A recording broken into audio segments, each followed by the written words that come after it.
दिनांक 9 मार्च रोजी भारत विरुद्ध न्यूझीलंड हा क्रिकेट सामना होता। यामध्ये भारताचा न्यूझीलंडवर क्रिकेट सामन्यात विजय मिळवून भारतीय संघ चॅम्पियन ट्रॉफी जिंकल्यानंतर देशभरात जल्लोष होत असताना नाशिकच्या काही स्थानिक नागरिक व युवकांनी फोडलेल्या फटाक्यांच्या ठिणगीने BYK कॉलेजच्या समोर असलेल्या मोकळ्या जागेत वाळलेल्या गवताला भीषण आग लागली।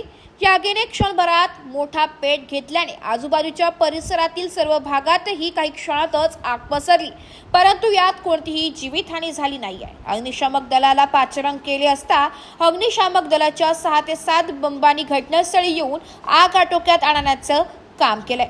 Bureau report AB news Nashik.